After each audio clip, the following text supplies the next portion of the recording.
Hello, people. Andrew here, talking about comics from a reader, collector, speculator, investor point of view, in that order of importance to myself. And today I'm looking at the Avengers, the Copper Age, the second half of the Copper Age, from issues 251 to 300.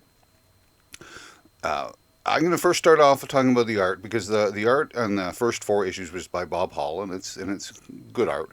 But following that, from issue 255 to 300, other than I think a change in an inker here or maybe an illustrator there, the work is done by John Buscema and Tom Palmer.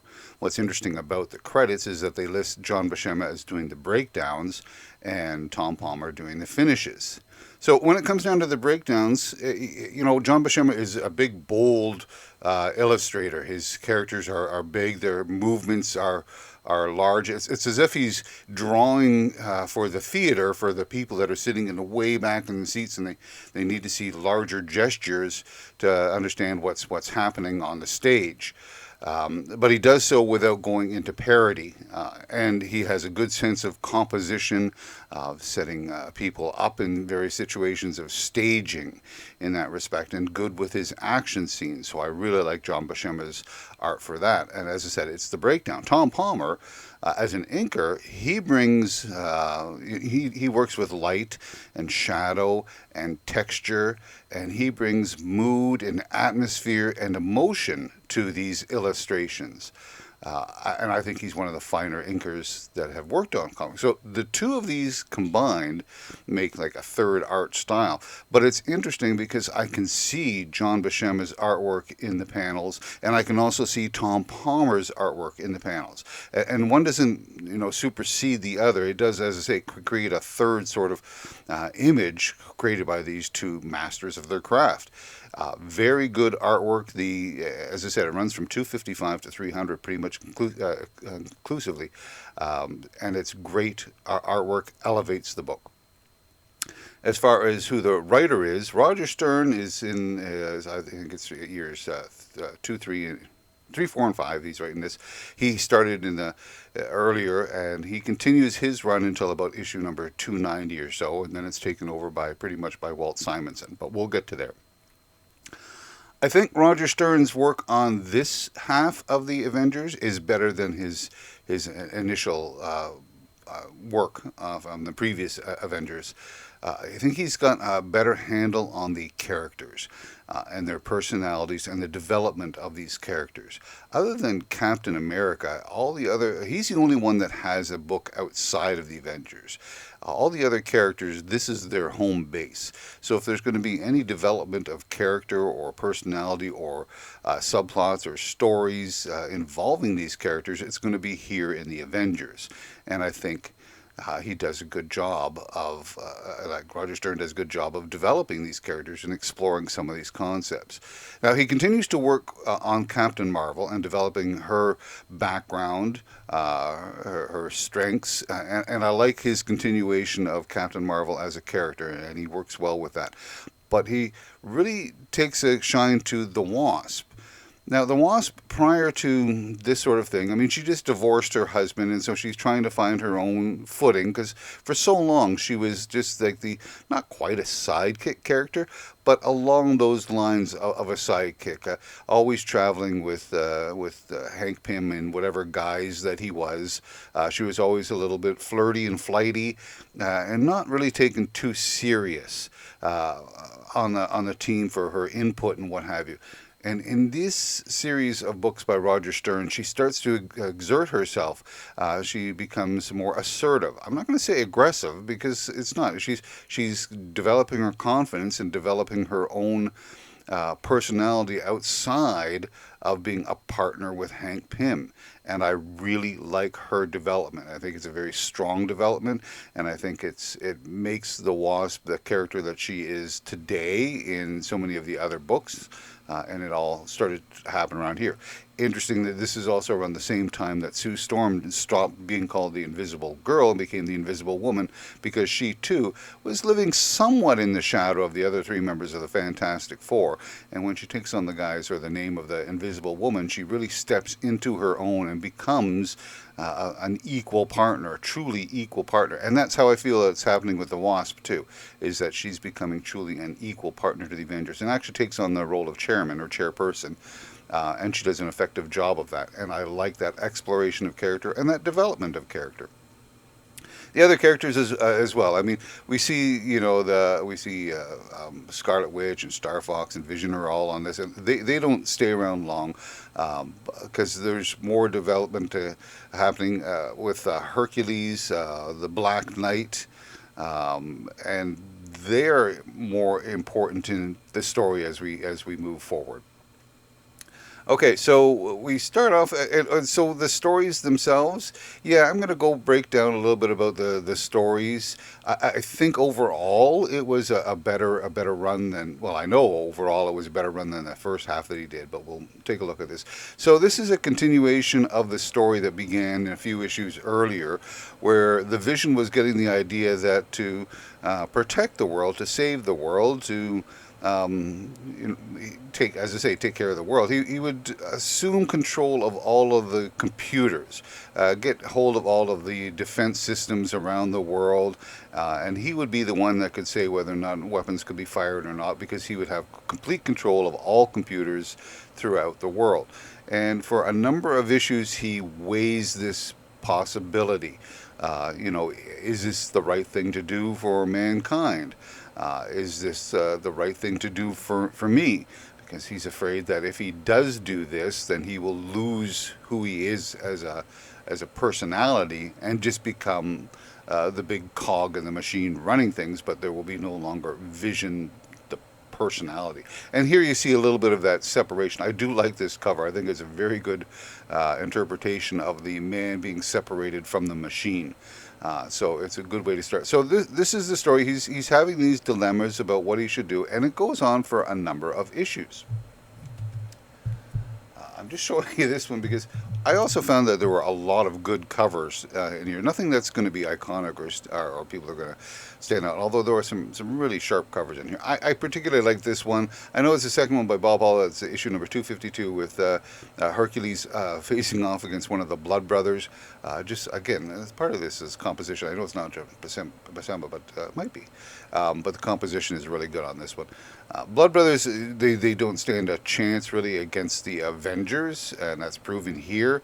But part of this is the Vision sends all of the Avengers and all the other members away on independent quests, because he's taken over control of the Avengers at this point. But he sends them off on different quests so that he will be alone and isolated to do what he has to do to take over the world, so to speak. So it's interesting that, he talks about it, and he talks about it as a benevolent type of thing, that he wants to do this for the good of mankind. He's willing to sacrifice himself, his personality, for the good of mankind. And then we get this cover here, and this is the culmination of that storyline. And I look at that face and I say, does that look like the face of somebody who wants the good of mankind, who's looking for benefits for mankind? Or does this look like somebody who just wants absolute control for their own personal gain? So it's kind of a misleading cover, because he doesn't do this for evil intentions. He does this because he wants to do the right thing. So when this story comes to a close, he hooks up to the computers. A couple of things happen. They catch him in time before he loses his personality and unplug him. And he says, "Oh well, I'm spoiling it for you." He says, "Oh well, that's probably not the best thing that I could have done." And I think that the story for me ends a little bit too soon. I mean, we had a buildup of 5 or 6 issues to get to this point, and then when we do get to that point, it's over and done with before the end of the issue. I would have liked to have seen an issue where show me the benefits. I mean, you saw these benefits as the Vision. Show me the benefits of you taking over the world through the computers and what that meant to you. And I also say, show me how that's detrimental as well. Show me the chaos that ensues in various places because of your actions. And that maybe lead to another Avengers storyline where they've got to sort of correct some of the Vision's mistakes.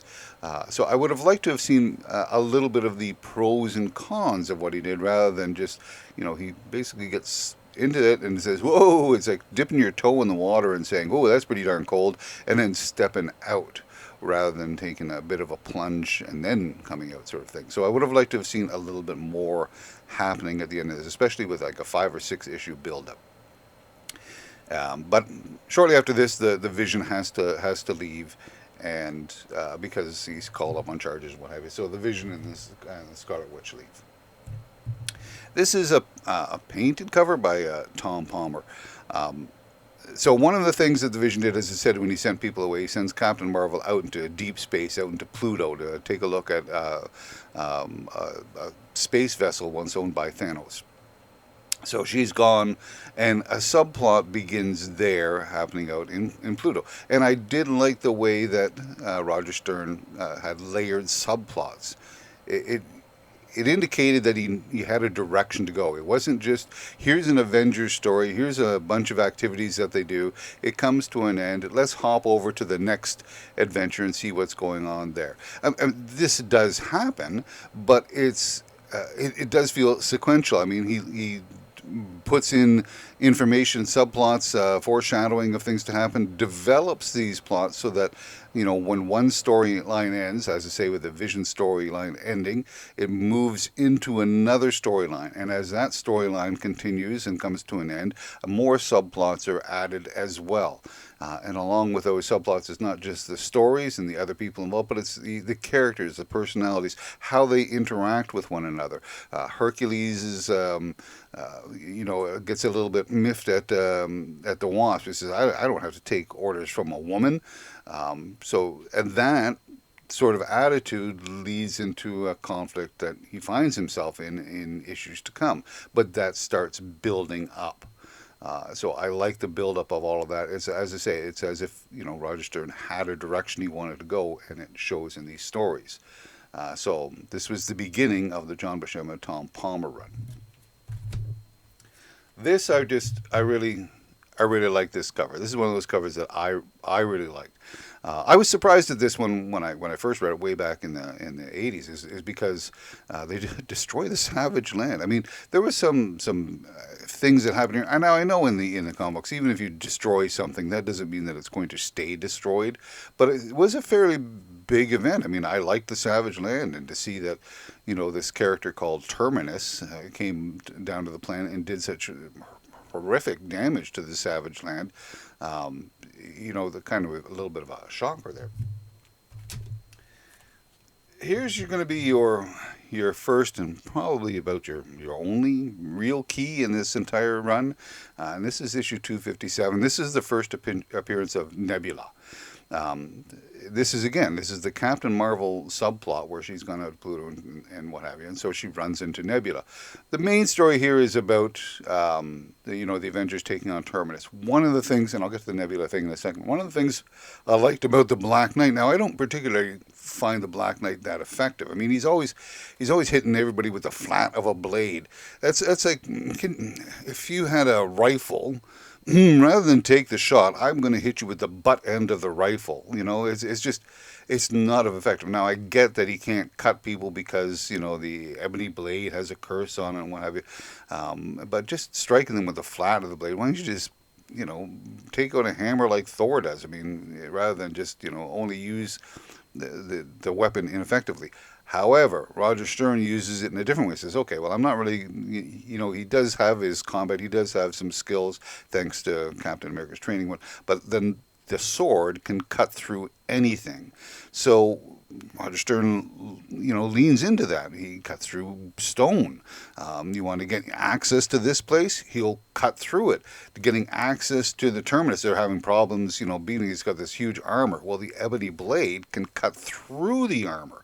So Black Knight becomes more effective for that sort of tactic as opposed to just hitting somebody with the flat of the blade, and becomes a little bit more of an effective and interesting character because of it. So onto the Nebula thing. So this is, as I say, the first appearance of Nebula. It's not a bad cover for a first appearance of a character. So I can see, when you grade this up as a 9.8 or whatever it is, it's going to look okay as a showcase because it's a decent cover. Not the greatest cover, but it's a decent cover. So this is the first appearance of Nebula as far as, a spec goes. It's actually going up in price. I thought it would, level off, and once the Avengers, Guardians of the Galaxy, and once the Marvel Universe is sort of tapered down. But this is a book that's close to like 40 years old now, and it's the first appearance of a character that's had some effect within the universe beyond the movies itself. I think it's a pretty good book to pick up. Again, I think there are a ton of copies out there in the 9+s because people were bagging boarding books so many times at this point in time. So you can probably find yourself a really nice raw copy for $50 to $100, maybe less depending on who you're dealing with. But it's probably the best book that would be considered either a spec or an investment because it's the first appearance of Nebula. This is her first cover appearance. And as you can see, it's also part of the Secret Wars 2. Secret Wars 2 is, this is where they started getting the idea of the tie-ins, and there are a number of books that actually have that corner marker that says, it's a tie-in to this particular story. And some of the tie-ins are better than others. But every book seems to have a bit of a Secret Wars tie-in to try and draw you into it. But this is, as I say, the first cover appearance of Nebula, and it's not even a good cover appearance of Nebula. This one is a newsstand, and a lot of people say, "Oh, a newsstand," and then they go a little bit crazy and add, a third of the cost to a newsstand. But I haven't got the numbers in front of me, and I know a lot of stuff was sent to the direct market, and there was less sent to the newsstand. But if you take a look at how many copies of the Avengers were being printed at this time, it was around 400,000 per issue. So, however many, even if it was only 50,000 of them were the newsstand, but I'm thinking it would probably be even higher than that, probably 100,000. That's an awful lot of copies. So the newsstand idea it's not as scarce or rare as sellers are making it out to be. Anyways, first appearance of Nebula. I brought this one in. It's the annual number 14 that actually follows that story, and this one is illustrated by John Byrne. Interesting, it's got Kyle Baker doing the artwork. And again, like when I said John Buscema and Tom Palmer, you can see John Buscema and you can see Tom Palmer. It's the same thing here with John Byrne and Kyle Baker's doing the art chores. He does the breakdowns and he does the inking, and you can tell there's a combination. You can see both styles in there. Anyways, this is a slight crossover. I mean, the Fantastic Four show up at the end, but the whole idea behind this one is the Skrulls lose their power to shape change. It's a comic book science. There's a lot of comic book science, but even so, I mean, this one to me it just takes a little bit further. So they set off this Skrull bomb, whatever the heck they want to call it, and every Skrull in the galaxy is now frozen in time in the shape that they're in. Number one, that's how massive. We're talking galaxies. This little bomb has a radius or an area of effect that's an entire galaxy universe. It just seems awfully huge. Comic book science. There was one illustration in here where one of the Skrulls is trying to be like secretive, whatever, and he's turned himself into like a lamp or a chair or something like that, and now he's frozen forever as a lamp or a chair. And I'm thinking, well, he's dead. How's that story going to go? Because he can't eat anything. He's a chair, and then what is he just going to die there and then start to rot? What's does how does the chair deteriorate? I don't know. I thought about that, and it's just a weird thing. Anyways, this is where the Skrulls lose their power to shape change. But as I said, even with a Savage Land being gone, the Skrulls can't shape change. you know that they come back and they can. So they added Namor to the list of people here. Up here in the corner you can see the team of Captain America, Black Knight, Hercules, Wasp, Captain Marvel. It's a really good team. It really works well together. That quintet of characters tell good stories, and they work well against off of one another, and they have different skills and abilities. It's a very good team, and I think that's sometimes what makes the Avengers or breaks the Avengers is the team that is put together. And I would like to have read more stories with this particular team because it's a very good, strong team. Adding Namor to the mix here, the Submariner, he's here and he's not.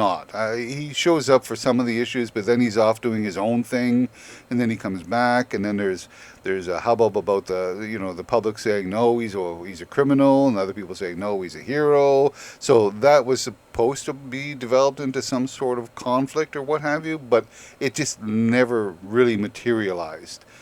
So he is the sixth member of the Avengers, but other than a couple of punches here and there, and he does have some effect on some of the stories. It's just not really an important Avenger. But this is the first time he becomes an Avenger.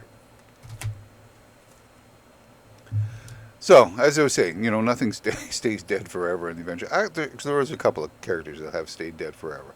But this is the beginning of X Factor, the beginning of Jean Grey's resurrection. Jean Grey being Marvel role over in the X-Men, who died during the Phoenix saga. And so now this is the beginning of her resurrection. It crosses over into a couple other books, Fantastic Four, I know, and then X Factor 1 shows up. So this is the first part of that reintroduction of Jean Grey. I really like this cover. This is the second Yellow Jacket. She actually has a name. I think it's Rita Damara. But I really like this cover. I think it's a great cover. It's a little conflict between her and the Wasp, and I would like to have seen more of her. I know she shows up in a few other books here and there, but I think she was an interesting character, and I would have liked to seen more of her moving forward. I know, as I say, just not enough. So, as I said, it's all part of the Secret Wars. This was the epilogue issue to the Secret Wars after everything was all said and done with the Molecule Man and the team there and what have you. So they wrap everything up and put the epilogue here in the Avengers. The other book of some note and some merit is the first. It's a good Kang cover. I'm not a big fan of Kang, but this is the first Council of Kangs. So I don't particularly care for the Council of Kangs. It's an interesting concept, but it leads into so many headaches that I see. I mean, as far as time travel, I mean, they always try to explain certain things about the time travel and Kang's abilities, and it never really runs clean with me. For example, like if Kang says, "Oh, I showed up. Oh, I'm a minute too late to get this thing because things have already happened," and I'm thinking, well, then go back in time and go back a minute earlier. Oh, I can't do that because of the time flux coordinated, blah, blah, blah, blah. And if I do that, I'll create a separate timeline, which is what the Council of Kangs is all about. Oh, I did create a separate timeline, so now there's another Kang. And then he does the same thing, and he creates another Kang, and so on, and so on. And this is how you get all of these Kangs going back in time and creating separate time loops and what have you. And so we end up with a Council of Kangs living in all... When do these dimensions start up? As soon as the Kang shows up, and then say, okay, well, now we've got a new time dimension here, so we got a new Kang. Council of Kangs, here we begin with 267. Marvel has its own anniversary. This is the anniversary cover. It's a Black Knight cover. It's like, as I said, Black Knight's not one of my favorite characters, but hey. This is the beginning of the assault on the Avengers. I really like this storyline, and I think a lot of other people did, and they say that it's comments that it's the best part of Roger Stern's run, and it is very effective. Again, we were building up the whole idea that Hercules wasn't quite listening to the Wasp, and he gets drunk and drugged on purpose by one of the villains, because the Masters of Evil are back, and there's like 12 of them, and they have an actual plan to take down the Avengers. And their first thing is, let's take out the big guy, the immortal god. And so they get him drugged and doped up through a flirtatious woman that sets him up, and then they gang up on him and pound the crap out of him, and he tries and fights, but I mean he's in a weakened state to begin with. But with all of these powers pounding away at him, uh, they send him into a coma, and eventually they could take over the entire Avengers mansion. They do a number on Jarvis, beat the crap out of him. They take down the Black Knight fairly easily, and they capture Captain America by threatening, to kill Jarvis if he doesn't, surrender, leaving just like the Wasp and Captain Marvel is taken out by a character called Blackout, who does die in this story. So the Masters of Evil, led by Baron Zemo, do a really good job, an effective job of actually, crushing the Avengers. But they're Avengers, and they come back and they fight to reclaim things, and it's a good story. It's a good. I don't know how many issues run into this thing of the battle of Hercules being downed by the Masters of Evil, and how the remaining Avengers and some call-ins turn the tables around and finally get the upper hand and take down the Masters of Evil. Very good story. I really liked it. But the Wasp is, I've had enough, and she goes on vacation, and so it's time for, a new team, some new faces and what have you. I mean, Black Knight is there. Doctor Druid shows up because I think he helped with the Masters of Evil type of situation. So we get this character, Doctor Druid, who I know very little about, and I'm pretty sure most people don't know much about Doctor Druid. And there's a bit of a problem I have with Doctor Druid. And again, when we're talking about teams, I don't think that this is a very good team, and it never turned out to be a very good team. And it did fracture as time went on. But with Dr. Druid, he's got such a snarky sort of attitude. He's already questioning Captain Marvel's authority. He's not coming off as a very likable character to begin with. Which is fine, because it's okay to have a character that's not likable. I mean, Quicksilver to a lot of people isn't a very likable character, but I still like reading some of his stuff. Some of it. But Dr. Druid is off on the wrong foot. This is sort of in the background of this story with Dr. Druid and what's happening there. I mean, the big follow-up to the whole assault on the Avengers is that Zeus blames the Avengers for the condition of his son. And so the Avengers have to go and take on the Greek gods, which is an interesting story. And I do like that story as well. It's a good follow-up to what happened to Hercules, and it makes progressive sense. Okay, so as we're getting close to the end of Roger Stern's run, there's in the letters page. There's a column there called Mark's Remarks by Mark Gruenwald, who is the editor of the Avengers, and he's talking about it. And he says, myself and I think it's Tom DeFalco, along with Roger Stern, we came up for a direction for the Avengers moving forward from this point in time. And we all agreed upon it. And then, Roger Stern reflected a little bit about it and said, you know what, I'm not so crazy about the way that you want to take some of these characters. I'm not on board with this line of stories that you're about to tell, or that you want to tell, and what have you. So I'd like to change it up or maybe do something different. And Mark Gruenwald said, no, this is the direction that we're going to go. And I've heard good things about Mark Gruenwald. He's a nice guy, so I don't want to paint him out to be a meanie or anything like that. But, and he says, well, and if you can't be on board with the direction we're going, we're just going to have to find ourselves another writer. And so they did. First, there's a couple of issues by Ralph Macchio, and then Walt Simonson takes over for the last 10. This was just the heavy metal. This is when a bunch of metal androids, Machine Man, the Super Adaptoid, they get together and take on the Avengers. It was all right. It was just, I don't know. It just seemed like a kind of a filler story more than anything else. This, as I say, Submariner has been off doing his crazy thing, and his wife, Marina from Alpha Flight, who's actually an alien and turns into this huge sea serpent and has to be taken down. And it's a sad time for the Submariner, and he goes off, and he's left the Avengers now because he's sad, and he's mourning the death of his wife. So what's happening here in this story here about the Dr. Druid? Dr. Druid, as I said, he's already not a nice guy to begin with. And the story that comes in here is that he's being somewhat manipulated by Nebula, who's picked up the technology to mind manipulate Dr. Druid from the Council of Kangs. And there's and in here you get to see the Council of Kangs, which is like 1,000 strong, or if not more. And somehow she's made her way into the Council of Kangs and slept with half a dozen of them. And during pillow talk, she managed to steal all of this technology from all these different errors that the Kangs were around, and tries to use this technology to take down the Avengers, because apparently the Time says the Avengers will find the ultimate weapon.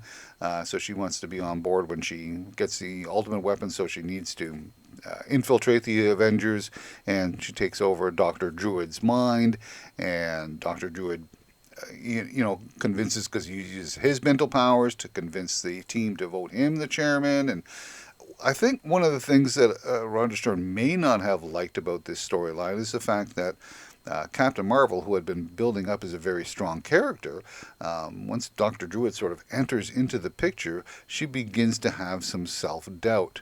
Now, she had it in early when Roger Stern was still writing it, but he was writing it from a stronger point of view, as in, well, I'm going to have to do something about that. This is a challenge of my authority as a chairperson, and it's a challenge for myself. It's like, how do I deal with an unruly Avenger? He's somewhat probationary. Do I say, okay, it's just not working for us, you're not a good fit for the team, so it's time for you to leave? Or do I implement some sort of disciplinary action? And I can see that, and that's sort of a little bit where Roger Stern was going. But one of the changes in her personality, she begins to have some self-doubt. Am I good enough to do this? Is he right in suggesting that? Which is not the direction that Captain Marvel's personality was going. And I wonder if that was possibly why Roger Stern said, I'm not on board with that kind of concept, because I've been developing this strong character, and you're weakening her with this offshoot story with Dr. Druid. Anyways, Nebula's behind it, gets in a muck-a-muck, and you can see that the Avengers has been reduced down to like a quartet now, with Thor, Dr. Druid, Black Knight, and She-Hulk. They're all sort of under the mind control of Nebula, Dr. Druid, and they have this showdown. And at the end, all said and done, by issue, 297? By issue number 297, the Avengers is no more. There's nobody left. There's only Jarvis. Jarvis is the last Avenger standing, and he shuts down the Avengers mansion, goes on a solo adventure, which leads into Inferno, a tie-in story that was happening over in New Mutants and what have you. But it all leads up into the 300th issue, with this ragtag thrown together group of Avengers to deal with the effects of Inferno. Now, it wasn't all that great either, and after this is at first I thought, well, Walt Simonson, I didn't like that storyline with Kang and Nebula and all that sort of stuff, and I blamed Walt Simonson for the story, but really he was just sort of filling in for what Mark Gruenwald and Tom DeFalco wanted to write. I think it was Tom DeFalco. So because he's gone after this issue, he did the 10 issues. He said, I will write this. And truth be told, it doesn't really feel too much like a Walt Simonson book. It doesn't have any of his whimsy or sense of grandeur. A little bit of that creeps in towards the tail end, but that's about it. So it's really not even. It's just I'm doing a good job of writing, and he does a good job of writing it. It's just not a story that I'm particularly interested in, or that I thought was very good. I think they missed a lot of opportunities here, because this is the other thing. This is the 300th issue of the Avengers. So you know that there are people out there that buy anniversary issues. They buy, 100, 200. And the idea is that if they buy this anniversary issue and read it and like the team, maybe they'll buy issue number 301. But this team, so I would be building up a very strong team with a very strong climax to that storyline, to showcase the Avengers at their peak. But instead, we get this ragtag group that is just thrown together at the drop of a hat. I mean, Fantastic Four, Sue Storm and Reed Richards as part of the Avengers, sure, they last like 2 issues. And who's this guy, the Forgotten One, goes by the name of Gilgamesh? All of a sudden, he shows up? Who's he? And it just... I think it's a missed opportunity here. It's the 300th issue. That's a long time to be running a comic book, and to have such a very poor representation of the Avengers on their 300th issue. I can't say that I agree with the way that Mark Gruenwald wanted to go. I'll back Roger Stern on this one. But oddly enough, I know Mark Gruenwald leaves after this for a short period of time, although I do think he comes back in the 90s. Okay, so that's my take on the Avengers, the stories, and as I said, the artwork by John Buscema, Tom Palmer, it's aces, and it elevates the book. The stories by Roger Stern, I really liked his second half much more than I liked his first half, and the assault on the Avengers with the Masters of Evil was a very good capper to that, and even the follow-up when they had to go down and deal with Zeus was pretty good. So, and his character development, both Captain Marvel and especially the Wasp.